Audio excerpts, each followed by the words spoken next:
Hello everybody, your house shrink is here again. And today I have a topic that is going to be very counterintuitive and unusual.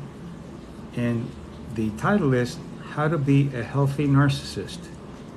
And you've heard about narcissism, narcissistic personality disorder actually, which is the bad part of it. It affects fortunately, only about 5% of the population.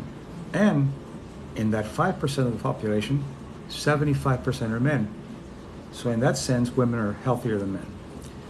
And the personality disorder is something that you don't want to have. They have an exaggerated sense of value. They have a way of dealing with people in a manipulative way to try to get something out of them, to use the abilities that they have to manipulate people. They have a sense of entitlement, thinking that everybody owes them, and just by being around them, you owe them. They have a difficult time with relationships because they don't attach. They don't have the capacity or the willingness to express empathy, and a few other things. So now my question you might ask is, why would you want to be a healthy narcissist? Well, a healthy narcissist is the opposite of that. It has some qualities, but in a way that are used in a positive way. So, in fact, what I call healthy narcissism is good for your health. And what is healthy narcissism? First, you have to be able to value yourself. And cultures will tell you, oh, you're being narcissistic or you're being conceited because you value yourself. No, not only do you have to value yourself, you have to admire yourself. But the difference is that you don't manipulate people when you're admiring yourself. The second part is that you have to be able to admire other people without envy. And the unhealthy narcissists are not able to do that. They actually live in envy.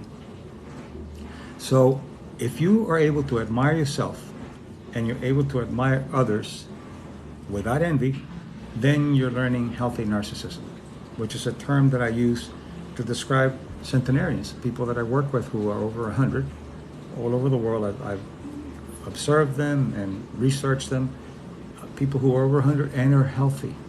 They have this healthy narcissism. They have the ability to accept their qualities.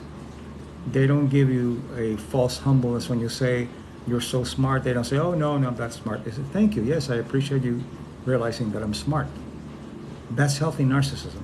The problem is that our cultures try to teach us to be good, but then not to acknowledge it when other people acknowledge it in you. I like your hair. Oh, I haven't washed it in 3 days. You're very good at math. Oh, no, anybody can do it. That's not only false, but we have some comments here. Thank you very much for your incredible work. You brought me here to TikTok. Well, wonderful. This is Mila, and people are just beginning to show up. I wasn't that hungry, so I just ate a kid's meal at McDonald's. His mother was furious. Ha, ha, ha. Very good. Funny. Okay, now let's get to serious work here. Elena, and I'll just keep mentioning people, but the idea is to learn healthy narcissism, which is a term that I use quite a bit in working with people and teaching them about self-esteem. Because, by the way, the narcissistic personality disorder, the people who have that problem, have very, very low self-esteem. They appear to have high self-esteem, but they're just overcompensating.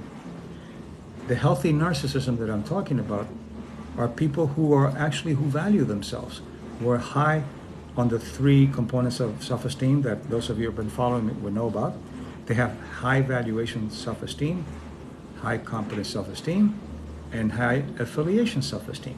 So you can go to my videos here on TikTok and watch them, or this video, since you can't have it on TikTok because it'll be more than 60 seconds, will be shown completely on my YouTube channel, which is Dr. Mario Martinez on YouTube.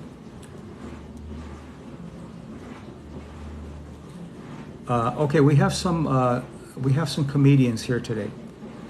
Comedians are a little narcissistic in a negative way, because what they're doing is they're looking for attention rather than paying attention to what's going on. So there's a little bit of narcissism there. So stop being a comedian and try to get something out of this, because this is serious work. If you want to be a comedian, get paid for it. You're not getting paid for it here. Do you have degrees in psychology? Yes, I have a doctorate in clinical psychology. I am a licensed psychologist, and my specialty is psychoneuroimmunology, especially cultural psychoneuroimmunology, which means that I look at how cultural beliefs affect the immune, nervous, and endocrine system, and it does. 40 years of research in that.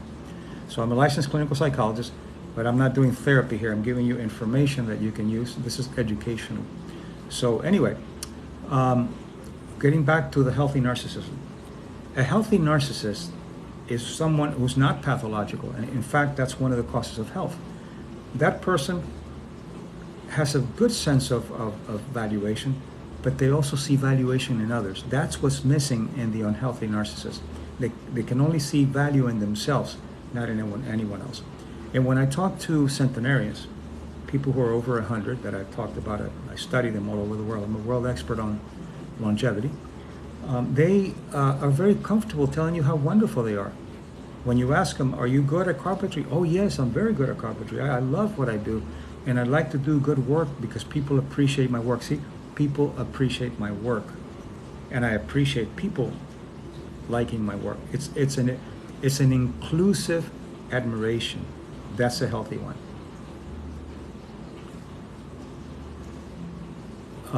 We have Bo Carrot. You're the comedian here. You're trying to get attention for yourself with mindless jokes. It's not working. So please go to somewhere and get paid for it. You're not funny, but just get paid for it. Maybe people will like. Can I please pick your brain sometime? Well, go ahead and pick it now. Bo Carrot, if you don't have anything useful to say, go play around with someone else. Okay, now getting back to the healthy narcissism. These are people that you like to be around because they bring out the best in you. They see qualities in you, and they're excited about good things that they can celebrate your good fortune and your triumphs. Let's see, Myla Vida, I'm finishing your second book. You're truly a visionary. Thank you. I appreciate that very much. It's very nice of you. Bocarat, you don't get it, so I'm just going to completely ignore you. Bocarat, you might be a bit of a narcissist on the negative side because you're looking for attention with bad jokes. So it's not working really well. So from now on, I'm just going to ignore you. Okay, J Magic is here, and the things that I'm trying to teach you here are things that are very, very good for relationships, because I think a relationship should be a mutual admiration. A mutual admiration means that you like what people do in your partner or your relationship. You like what they do, and you're excited when they do something that's good, but they also are excited about you doing things well. And what it does is it increases the value of the relationship, because it allows you to grow. In unhealthy relationships, what happens is that anytime you do something well, your partner will try to find something wrong with it, will try to criticize you in a way to bring you down because they have low self-esteem. The healthy narcissism that I'm talking about what I'm talking about now, is the one that admires and can be admired and allows admiration. What about unrequited love? Well, yes, unrequited love of people that no longer want you is very difficult to deal with. I have in my books, The Mind-Body Code, The Mind-Body Self, they're both bestsellers on Amazon. I talk a lot about that, but also have videos on that. I have quite a few on YouTube channel, which is the page is Dr. Mario Martinez. You can go there and have quite a bit on unrequited love. But one of the things that you need to do with unrequited love is that you have to let go and put faith in your journey. Because what you'll find is that later, as time passes, you'll say, boy, I'm really lucky that this person doesn't want me anymore. So you celebrate that they don't want you anymore, because eventually you'll see that it was a good sense of not being together anymore. Brandon is here, and quite a few others, and Tiffany. So if you have legitimate questions, please ask them. If you want to fool around, go to Saturday Night Live, and they'll probably pay you there if you're good. So far, I haven't seen anything that's very good, so that's how it goes. You're right, thank you. I will check out your books and YouTube. Please go to YouTube, especially. because there are over 130 videos. They're free, of course, that you can see. And then if you're interested, you can go to the book. So I want to tell you some more about healthy narcissism. Okay. First, what you do is you have to learn to be healthy with yourself. So you have to learn to admire the qualities that you have. But cultures tell us that that's bad. You can't admire anything about you. Cultures are wrong. They do that just to keep you within the pale, to keep you from growing, from getting better. I think I live with a narcissist, and I can't leave. Well, there's quite a bit of help on that. You can get professional help. You can read my books, or you can both get marital therapy and see what happens. It's just that the problem is that narcissists don't do very well in therapy because they think they know more than the therapist. They come in and they tell the therapist how things should be.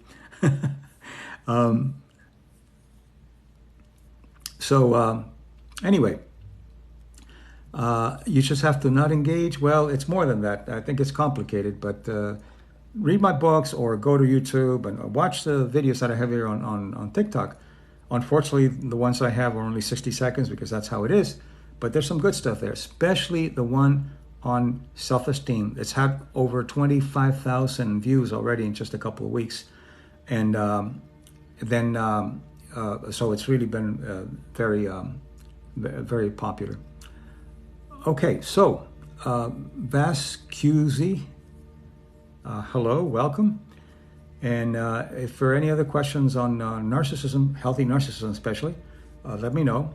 And I will, let me give you an example. What is unhealthy narcissism? Well, the people that keep trying with jokes and trying to be funny and trying to distract, they don't realize there's something serious going on here. They're so full of themselves in such a small mind that what they do is they try to keep going, trying to be funny so people will laugh and miss the whole point. Usually, the people like that always miss the point. They have a small mind. They don't want to grow. What they want to be is funny. They want to be the clowns to distract you from serious stuff. They usually have a lot of problems with themselves, and what they do is they distract themselves by trying to get attention. So anyway, yeah, no self-awareness. Absolutely, they're not in the moment. They're just constantly trying to distract themselves from their own stupidity. Okay, having said that. Now, I want to see if you have any questions about how to become a healthy narcissist, and I'll try to help you with it. Again, healthy narcissism is good for you, not the unhealthy, which is called the narcissistic personality disorder. Why do people quickly attach themselves to a person on the internet and defend that person, even if that person is not doing well? Well, what happens with that is that on the internet, here's something very important. You meet people, and what you meet is the ideal. Those people become what you want them to be. They're always there for you. They attach to you, and you attach to them in a way that's ideal. That's not real. So then when you make a connection, especially if you don't have a good relationship, make a connection, and when those people start showing their bad face, there's a tendency to want to excuse them and say, well, they had a bad day. People like that, if they're not healthy for you, let them go, because you have to value yourself. You have to value yourself. And if you are in a toxic relationship, it's not good for your health. It's not just not good for your happiness. It's not good for your health. It can literally make you sick. So anyway, any more questions as I move on? Quite a few people.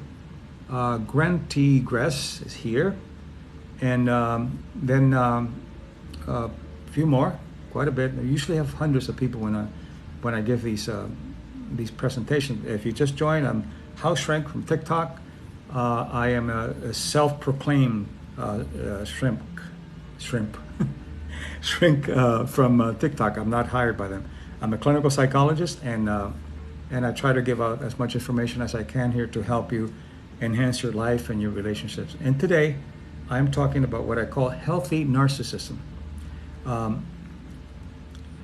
What about the opposite of narcissism? Yes, very good. That's a self-deprecating personality who are constantly putting themselves down, and usually it comes because they learn early in life an unworthiness by the way they're treated by their parents or by their peers or people that are important in their lives. And because when a child learns their self-valuation by the way they're treated, they don't know what's good and bad. Somebody hi from Hawaii, thank you for being here. So as you're shaping the worthiness of a child and you're constantly beating them up emotionally, or you're shaming them, or you're abandoning them, or you're betraying them, then obviously what happens is they begin to, or not so obvious sometimes, they begin to feel, if I'm treated this way, I must not be very good. And if I'm treated this way, then I must be unworthy. So therefore, there's no way that I can be a good person. And there's no way that I can find a good person. And usually these people sabotage themselves when good things start happening to them. They sabotage because they don't feel worthy of the things that are coming to them. A lot of people start making mistakes and sabotaging, or sometimes even getting sick when things are going well. Things are going very well for them. And it makes no logical sense, but it makes psychological sense, because to be able to accept your worthiness, you have to feel worthy. And this is where evaluation self-esteem comes on. I recommend that you go to my TikTok video on self-esteem. It's the biggest. It's at over 25,000 views so far, because I talk briefly but very clearly about the three components of self-esteem. So go there, and I think you'll get a lot out of it. So I'm very glad that you're here. Even the guys with the bad jokes, it's okay. You want to be here and waste your time, that's fine. But I'm glad you're here, and you're not hurting anybody. I'm not going to give you any more specific attention. So just joke around, do whatever you want, and miss the whole point. Years ago, my therapist asked why I felt I wasn't worthy of happiness. Your thoughts? Well, again, you're not accepting your happiness because you're not accepting your worthiness. So you have to work on self-esteem, the three areas of self-esteem: self-valuation, competence, and affiliation. Go to my TikTok 60-second video on self-esteem, and you'll get quite a bit there, because I've concised it into exactly what it is that you need to look for, how to bring up each of them and how to bring them down. So you'll learn how to deal with it in a very practical way. Okay, thank you. I appreciate your live videos. I'm glad I joined. So am I. Nemo Zelda, thank you for being here. Chuck Taylor, you've been here before, and quite a few are a repeat.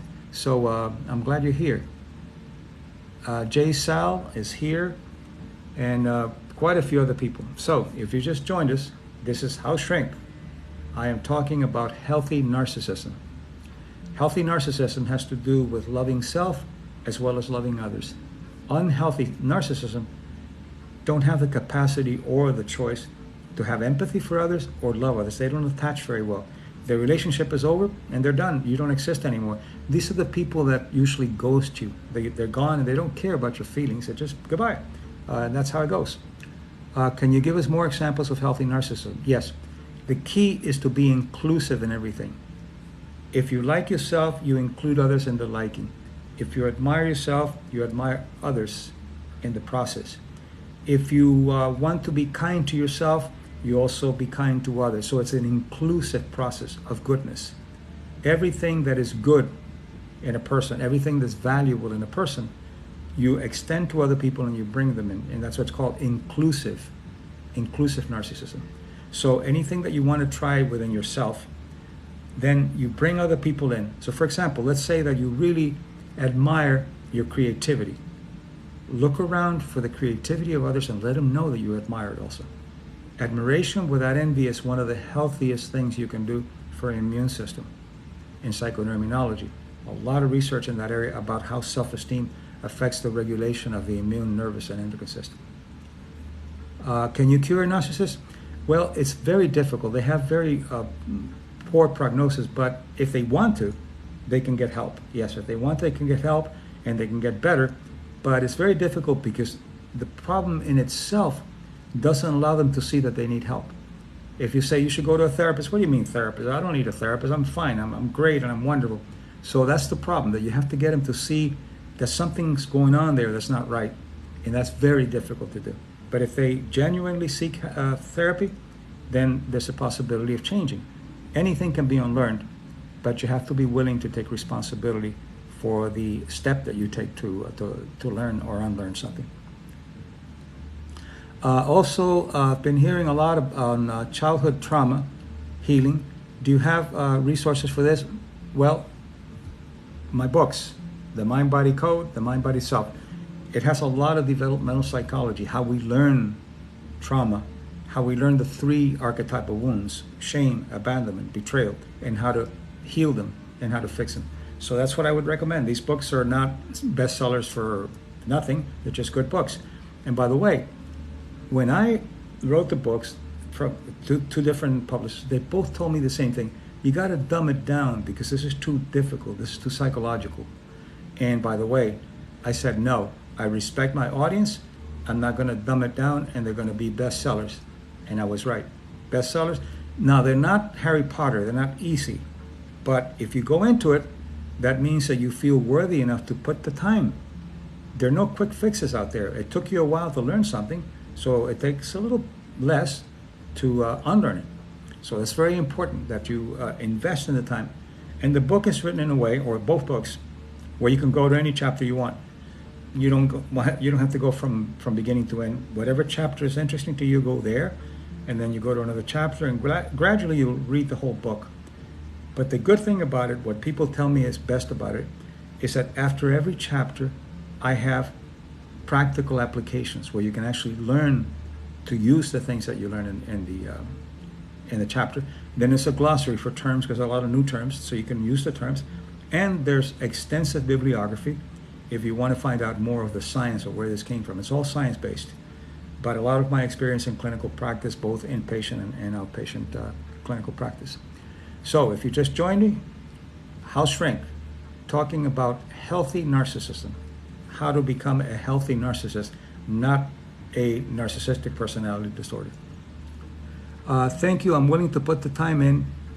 You kept coming across my FYP for a reason. That's wonderful. I'm glad to hear that. Yeah, I think these things are synchronistic. They sometimes the information is there when you need it, or the teacher is there when you need it, but you have to pay attention. If you're not paying attention, it'll pass right by. Every time I want something, I look around. It's not like the universe is going to provide anything. The universe is too busy expanding to give you a new car or a new relationship. What happens is you pay attention, and it becomes selective perception, which means that you're aware of the things that you're looking for. For example, you want to buy a blue Ford. The moment you want to buy a blue Ford, you'll see them everywhere. It's not magic. It's just that your selective perception begins to look at that, not even consciously. And you see, oh, there's a blue Ford there, there's a blue Ford there. If you're not looking for a blue Ford, it'll pass your blind spot. You won't know anything about it. So it's not a law of attraction, it's a selective perception. And if you pay attention to that, you'll see that there's a lot of information out there that'll help you when you need it. Information that you need, go inward, look around, and you'll start finding information because it's all there. We just have to learn that selective perception. So if you just joined us, House Shrink, talking about healthy narcissism and how to become a healthy narcissist. Thoughts on EMDR and trauma therapy? It's very good. I've done a lot of research in the area. They know what they're doing, but EMDR by itself is not enough. You have to have other kinds of learning processes, because EMDR can unravel the trauma, but you have to learn a lot of things unlearn a lot of things that you learned during the trauma. So I would suggest EMDR with other kinds of therapy is really very good. That's my take on it. Okay, now, if you just joined us, House Shrink, talking about healthy narcissism. And you might think, how can it be a healthy narcissism if it's a personality disorder? I'm not talking about the personality disorder. I'm talking about a new term that I'm using that I call healthy narcissism. And that means the ability to admire yourself, to admire others, the ability to find good things in yourself and to find them in others. The key is that it's not only for self. The unhealthy narcissist is me, me, me, and me. The healthy narcissist is you and me, we and us. It's inclusive. It brings people in. So it's very important that you see the difference. All right, questions. Emma just joined us. Quite a few people that are here. Some I can't say the words because they might be offensive to others, but you know who you are. Do I believe in Sigmund Freud's theories? Well, Sigmund Freud was a giant. He developed psychoanalysis. By the way, he was not a psychiatrist. He was a neurologist. His ideas are good. Some of them are good about the subconscious mind, the unconscious mind, and all that. But what happened is that Freud spent too much time and gave too much emphasis to psychosexual trauma. Everything was from a sexual trauma. And Carl Jung, which was one of his students, broke away from him. He said, no, there's more to a human being than just psychosexual trauma and psychosexual processing. Human beings want to individuate. They want to find their spirituality. They want to look into themselves and break away from other things other than just sexual. So many of his theories have been disproved, and it's no longer just the very few people that I think that are using strictly Sigmund Freud's theories of psychoanalysis. You have to go into analysis for years, 2 or 3 times a week at a very expensive, and it's talk therapy. So it has many limitations, but he was a giant because he started quite a bit of what we're doing now. Maybe I wouldn't be here if it hadn't been for Freud.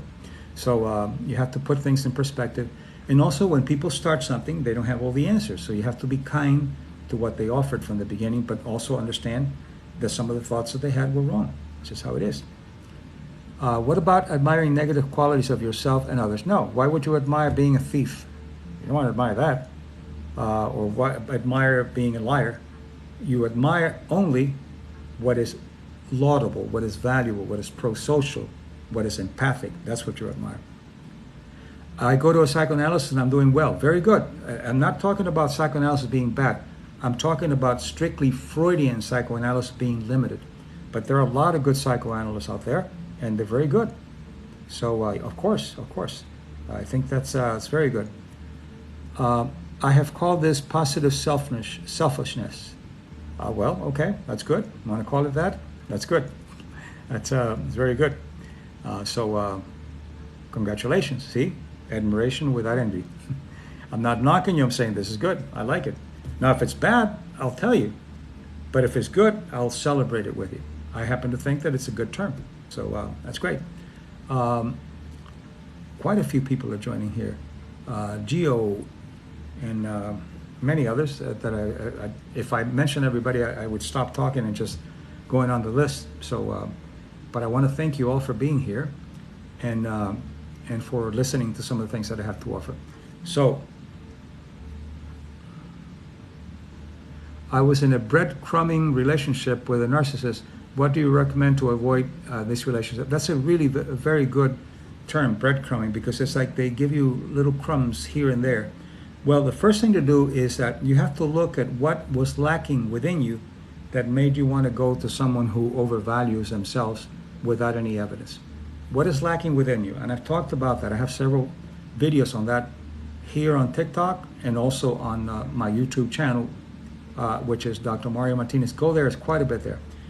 Before you go into a relationship, what is the best way to avoid a narcissist? To learn self-esteem.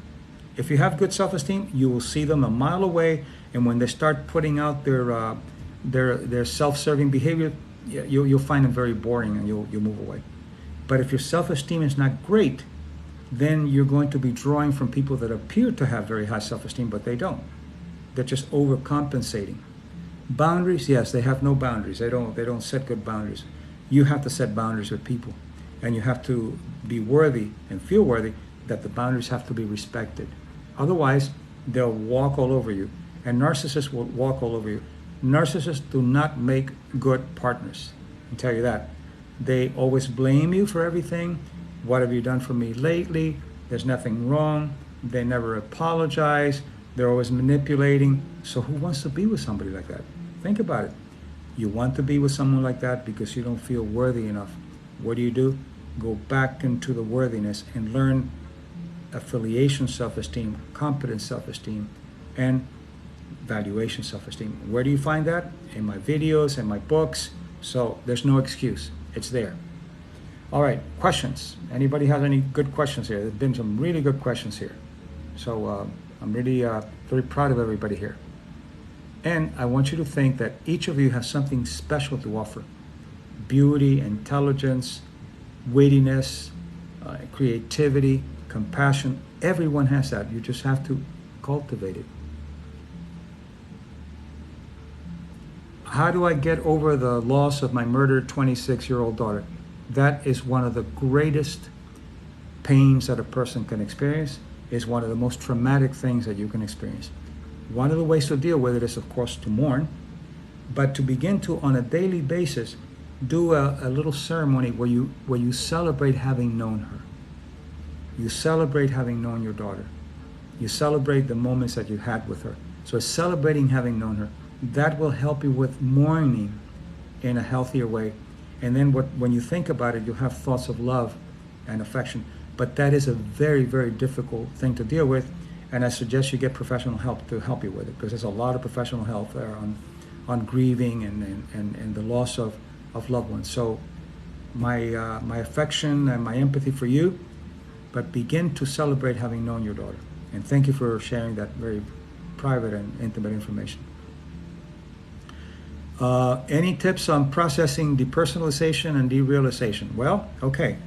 Depersonalization is that a person begins to feel that they lose their identity. Who am I? What they lose a selfhood kind of thing. And that's very, very scary. There's some meditations that you can do, but also, of course, I always recommend professional help if you need it. But there's some meditations on grounding that you can do. When you start depersonalizing, the first thing you do is you go into your breathing. You need a grounding. You go to your breathing, inhaling, exhaling, and gradually it'll begin to clear out. But if it's something that is a problem that you can't handle yourself, I strongly recommend that you get professional help.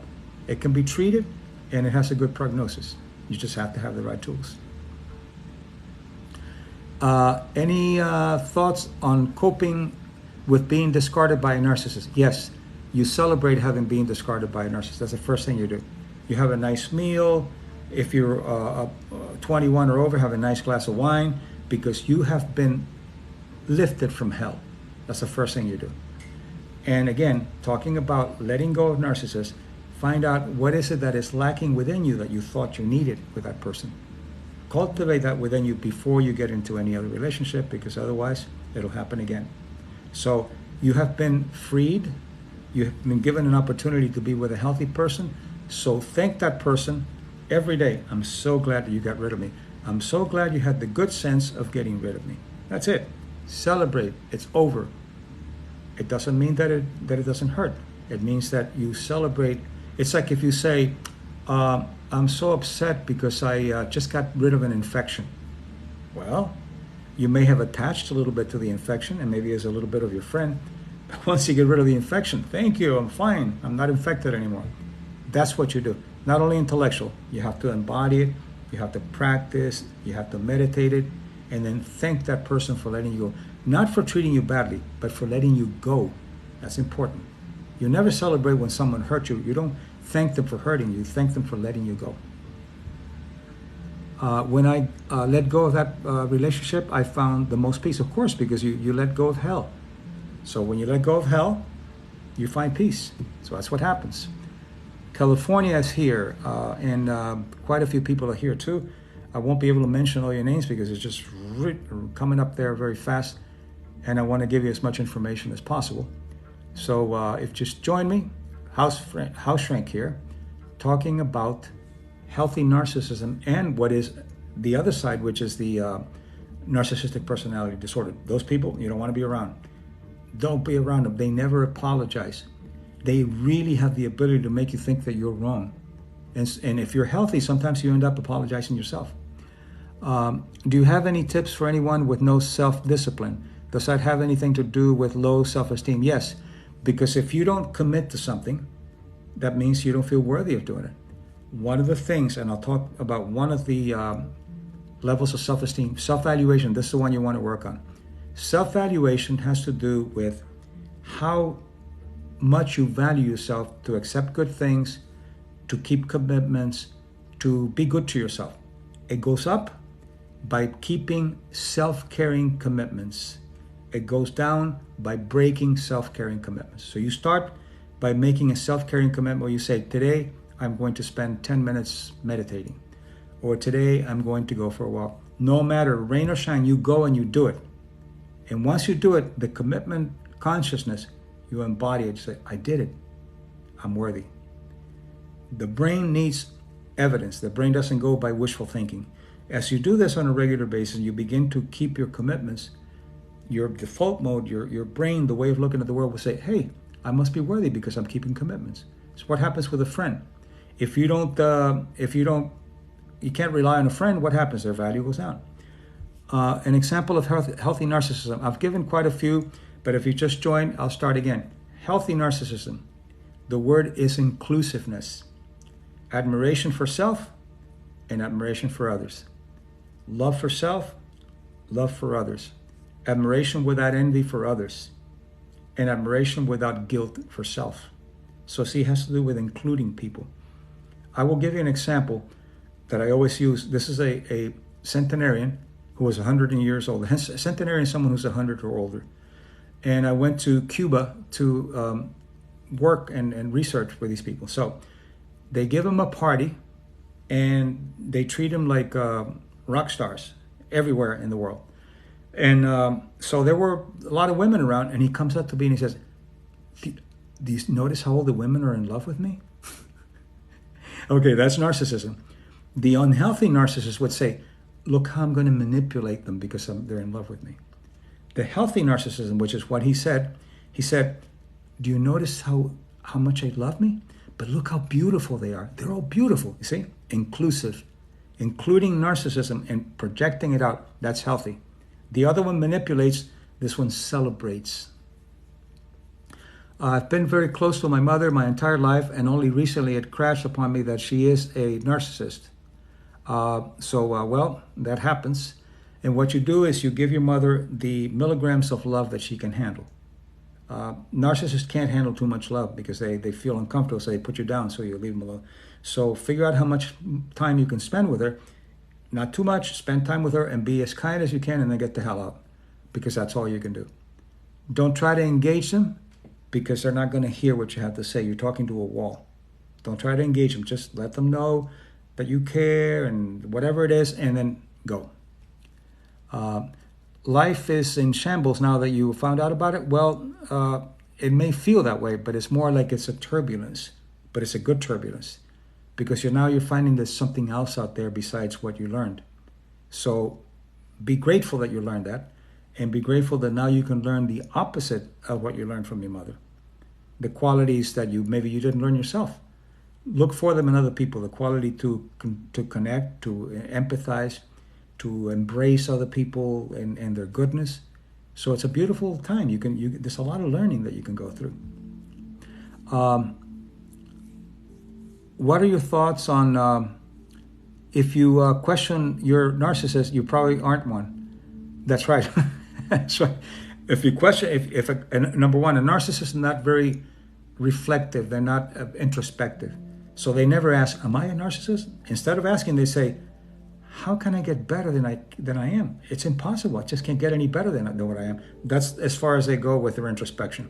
They don't introspect. They're always out there trying to prove how wonderful they are because they have low self-esteem. It's a self-esteem disorder, the narcissistic personality disorder. Let's see. Too much love makes them put you down. Yes, because they can't handle that. They can't handle too much. If you say, look, I really like being with you, and it's wonderful and all that, and just it's great, and thank you very much. But then when you ask for anything, they put you down, or they don't pay attention to what you have to do. But here's the difference, though. What you're talking about here with the one with your mother, it's more of a self-esteem disorder in a way that they have a real problem with too much love. Because what happens with a narcissist is that they can't connect, they can't make bond with people. So if you're with them, they have to put you down so you don't love them. They like to be admired. You're wonderful, but they don't like to be loved. They don't know how to be loved because they don't know how to love back. subtle line there that you have to work through. So yes, you're put down when you are trying to be truly loving to that person. If you say you're wonderful, you're doing great, and all that, but the moment you say, I'd like to spend some time with you because I enjoy your company. Tell me personal kinds of loving types of things. Well, wait a minute, no, and they just start putting you down. Time or attention, and they avoid or cancel. This is so enlightening. Yes, because that you can begin to understand then why would they want to put me down if I'm trying to be nice to them, because they can't handle that level of love. You can admire them and you can tell them how wonderful that, but when the moment that you try to have a serious, loving, intimate, meaningful conversation, they can't go there. They don't have the language. It's like you're speaking German and they speak French. They don't know how to do it. So be aware of that so you don't try to force them into it, because they're going to beat you up even more emotionally or maybe even physically sometimes. So that's how that works. Okay, if you just joined us, I am talking about healthy narcissism, the opposite of a narcissistic personality disorder. So I had to come up with a term. It's being used by other people too, but I use it quite a bit in my work, of healthy narcissism, which I see it as one of the causes of health. One of the causes of health. In my books, I talk about that. The Mind-Body Code, the Mind-Body Cell. You can get them on Amazon if you're interested. If not, go to YouTube, and I have hundreds of videos there for free with all kinds of information. Okay, Annie is here, dischargeless, and quite a few other people that just don't join. Oh, Samantha's here. Hi, Samantha. How are you? Undying is here. So I am talking about, let's see, does narcissism have many or common comorbidities? Well, because of their low self-esteem and because of their narcissism, sometimes they abuse drugs, sometimes they alcohol, sometimes they have compulsions of gambling and other things, because they don't have boundaries, they don't have limits, so have a tendency to overdo things. And many of them are drug addicts or alcoholics or compulsive gamblers or something that has to do with dysfunctional excessive behavior. And some of them also go into depression because they're very fragile. When something happens to them that really hits them, because you're questioning their worthiness and so forth, they go into deep depression because they're very fragile, and they come out and overcompensate by even being more narcissistic next time. So yeah, those are really good questions that are being asked over here. It's very good. But they're very difficult to deal with. And if you're in a relationship with a narcissist, good luck. Get professional help. And if that doesn't work, get the hell out, because it's not going to change. What you see is what you get, unfortunately. Or fortunately, because you can get out. And then you have a responsibility to yourself to be happy and to be joyful in your life. It's your responsibility. You're not here by chance. You're here because you have a journey. And in that journey, you have a purpose. And when you find purpose in that journey and meaning, you have what Aristotle called eudaimonia, which is pleasure with meaning, purpose, and service. I wasted years in a marriage trying to explain myself to no avail. Absolutely. Well, many people have. Many people have, and it's very painful. But now you have a really existential and clear understanding of what to avoid. The first thing that you need to... Hello, Dr. Raisin. How are you?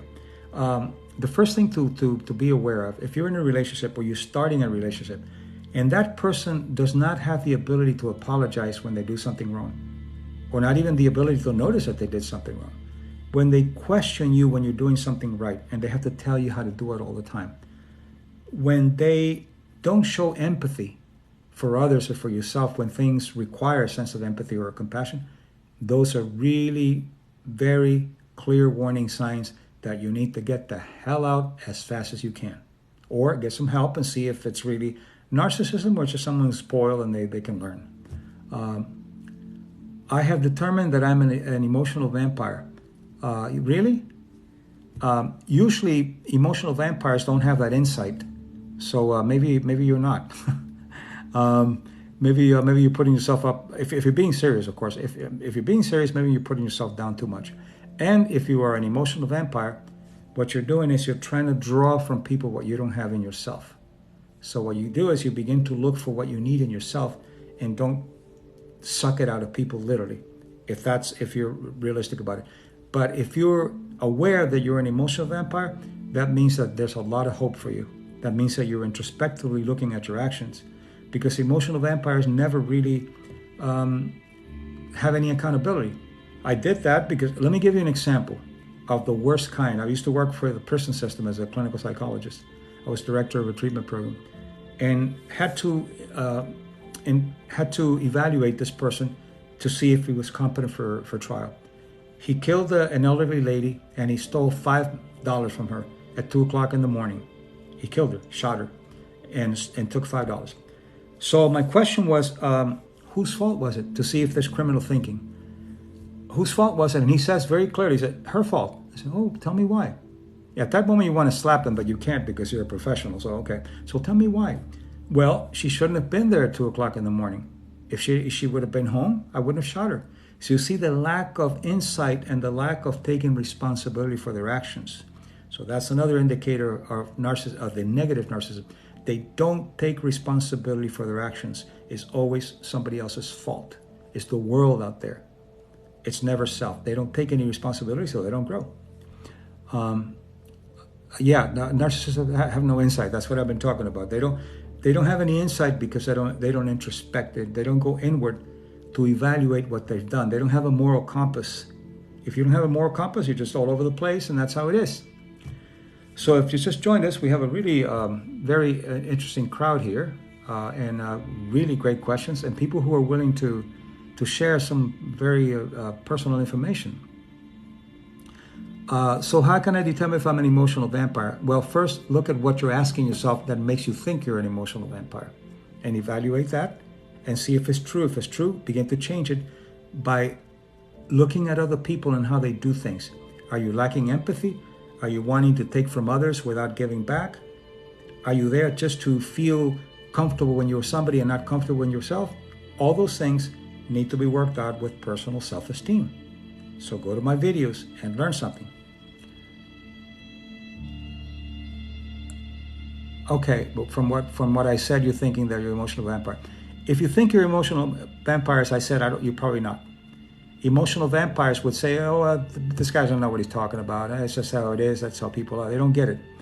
I started a new relationship with another narcissist. I'm seeing patterns and recognizing why. Whoa, if you're seeing patterns, congratulations. Get the hell out if you see patterns. You can actually, one of the ways to test it is you can ask people, don't blame. Let's say a narcissist, and the narcissist did something that you didn't like. And you ask them, for example, they were late, 2 hours late, without even apologizing. And when you can ask them to see how much responsibility to take, what happened that made you late?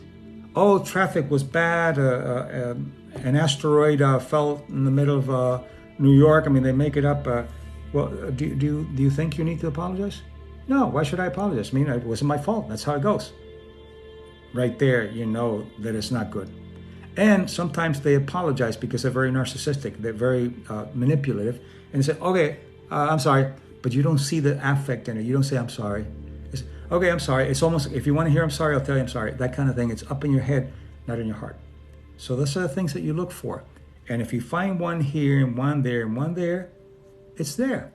So why would you want to invest your love and your life and your abilities on someone who's not going to recognize them or share them with you? Yes, narcissistics are very charismatic, of course. If they weren't charismatic, who the hell would want to be with them? They're not going to tell you, hey, I'm a manipulator and I'm going to use you and I'm a narcissist. They don't do that. They say, oh, I love how you are. And at first they're wonderful and they do everything that you like and they just treat you in a way that you feel wonderful. But after a while, then the poison starts coming in slowly but surely. So what I'm talking about here is the healthy narcissism, totally unrelated to the narcissistic personality disorder. But I wanted to explain that to see what it was. By the way, as I mentioned earlier, only about 5% of the population are narcissists. And within that 5%, 75% are men and 25% are women. So they're more male narcissists than female narcissists. So women, there you go. you're nicer than we are in general. Because there's some that are really, some female narcissists are really, really bad, but it's only 25%. Okay, now, the questions are really good. He did apologize once. It was quite genuine, but the other 99 of the time were not. Okay, all right. Sometimes, because, see, nobody is completely bad or completely good. Sometimes a narcissist would have a little glimpse of, very seldom, very glimpse of awareness or maybe even a little guilt, and they do it, but after a while they pull back and I'm never going to do that again. So yeah, that can happen. But in psychology, you don't look for one behavior. You look for patterns of behavior, because nobody's perfect. Nobody can be right all the time or be empathic all the time. So you look for the totality of the relationship to see what the patterns are. If the patterns are that this person is basically good and they screwed up and they didn't apologize or whatever, well, nobody's perfect. But if you have a pattern of not apologizing and being bad and not having the kind of things that you think you need in order to have a good relationship, then what you're saying is, this is what you have. This is the style of this person. This is who they are. Patterns dictate who you are, not one specific behavior. So, all right, so I'm getting ready to finish up here because I have to go get a haircut. A little long. So anyway, what about dating someone emotionally unavailable? Well, if you want emotional unavailability and if you want to be abandoned emotionally, then go for it. If not, then why the hell would you want to be with somebody who's not emotionally available? Relationship, not just sex, intellect. It's a combination of emotionality and to be there for you, just like you can be there for them. So why would you want to be with someone who's emotionally unavailable? Unless you're comfortable being emotionally unavailable, and that relationship's not going to go anywhere. Learn how to be emotionally available to yourself, and you're going to find out how difficult it is to be around someone who is emotionally unavailable. So that's what I have to say on that. How do you deal with manipulative people? By asking yourself if you need to be around them. That's the first question. And one of the things that you can do with people who are manipulative is you always ask them a question. Say, do you want to go? You want to go out to dinner? If you don't say anything, they'll make you pay. You want to go out to dinner? Oh, you inviting me? No, I just want to go to dinner with you. Who's going to pay? Make them responsible for their manipulativeness, and they're not going to like it. But the question is, if you're around manipulative people and you don't have to be, why would you want to be around them? Ask yourself that question. What's the function? If you have to be around them, then minimize the time with them and always be aware where they're coming from, because they always have an agenda. If you point it out to them, they're not going to accept it, because they could be people that are not introspective never see what they're doing wrong or right. So they never learn. Thank you. You've explained and clarified so much. I appreciate you saying that. It's very nice. And by the way, you notice that when I say thank you, I don't say no problem. That's one of the pet peeves that I have. No problem is not something that you want to do or you want to say, because we're not talking about problems. We're talking about gratitude.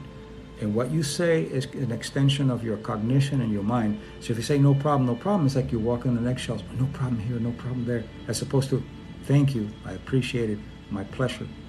Learn that. Linguistics is very important because it's an extension of who you are. Okay? All right, so anyway, we're getting close to the end. If there are no other questions, I'm going to be saying goodbye. Thank you for your time in educating us. It's my pleasure. You're wonderful people. And that I'm very, very glad that we have an opportunity to be here. So I want to remind you, this whole video will be available on my YouTube, and it's Dr. Mario Martinez. And then keep following me on TikTok, and also go to my YouTube video and the channel, and also follow, because if you follow, you'll be notified when there's a new video. That was also for me, no problem. I say that sometimes. I appreciate that. Yeah, don't say no problem. Just say thank you, or you're welcome, or my pleasure. And you'll see how you'll feel differently. Every time that anybody says to me, no problem, I say, were you expecting a problem? No. It's just like, it's an automatic, no problem. Especially the waiters and the waitresses. If you say no problem, your tip is going to go down. Please. Okay, and they get it. Do you go live often? This is very useful. Thank you. Yes, I do. I try to go live almost every day lately. I've been doing that. But make sure that you follow your responsibility. I'm giving you something. What I want something back is simply to follow me and let people know what's going on so they can have access to this information. So that's not asking for a lot. So that for me would be a lot. And what I'm giving you, I believe, is a lot. So it's reciprocal and we're both gaining. So it's an ability to be able to share and give each other. Basically, because what I'm doing here is just trying to give you something that's free with a lot of knowledge in clinical psychology, but not therapy. It's education. I don't do therapy online with people I don't know because it's unethical. So anyway, so follow the host, which is me. House Shrink, saying goodbye. Let me see if there are any other, anytime there's a question before I leave, I try to answer before I leave. But if not, then I think I'm gonna, Becky just joined, Elizabeth, Sergio, Becky, everybody here, I want to thank you. And if you missed the video, you can go to YouTube, my channel, Dr. Mario Martinez, and you'll hear and be able to see the whole thing, plus many, many others. Do I do private sessions? Yes, I do consultations and private sessions. You can go to my website and find out all about it. It's biocognitive.com. You can look up biocognitive.com, and there it is, and you'll see all the information on consultations and mentorships and all kinds of things. So thank you, everybody. This has been a really, really appreciative group of people. And you notice that the clowns left when you don't pay any attention to them? That's one thing about narcissists. Don't spend a lot of time when you don't pay attention to them. Just don't pay attention. Let them go. I don't know if this person was a narcissist. Maybe it's just being a clown. But he was funny because he said, yeah, I'm a comedian, but I'm out of work. I think that's funny. So anyway, have a wonderful day, and hope to see you soon. Enjoy and follow my work. Bye-bye.